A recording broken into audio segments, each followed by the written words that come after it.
থালি বাসন দি দুইটাছি। আচ্ছা তুমি যখন কামের পাশে পড়ে রইছ, তুঙ্গ বাড়িতে যে অনুষ্ঠান আছে যাইবা না নাকি? আঙ্গো বাড়িতে যে অনুষ্ঠান আছে তোমার একটু ফোন করছে কি? না গো, আমার থেকে ওই ফোন করে নাই। তাইলে কি আর জুনতে যাবো আমরা ওই বাড়িতে? যে বাড়ির মানুষ তোমারে ফোন করে কোয়ারি টাইম পাই না। আমার ফোন করে কি ওই না কইলো তাই তুঙ্গ বাড়ি অনুষ্ঠান তোমার কি জানাবো না?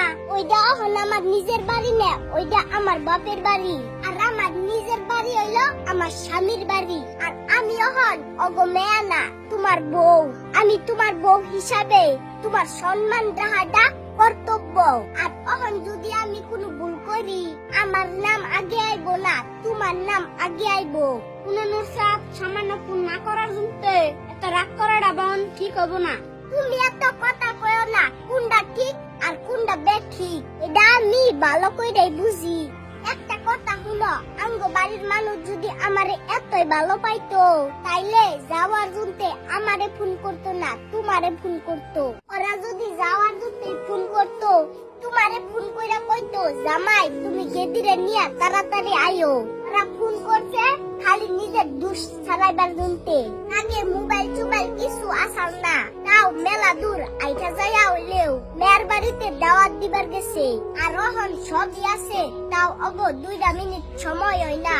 তাই আঙ্গো মতন মেয়েরা যেদিন বুঝবো যে স্বামীর বাড়ি তাগো আপন বাড়ি, সেদিন স্বপ্নে আগো সংসার সুখে রবো। আমি যদি এখন ইচ্ছা করি এই বস্তুটা ওই জায়গায় থুমু, তার মানে আমি এই বাড়িতে যত কামই করি নিজের ইচ্ছা মতন করবার পারি। আর আমি আমার বাপের বাড়িতে এইটা পারুম না। আমি যদি এক ব্যাগ কাপড় নিয়ে বাপের বাড়িতে যাই, তাই থুয়ার জায়গা পাই না, তাইলে আমি ওই বাড়িতে কি আর জুনতে যামু? তুমি কি কও?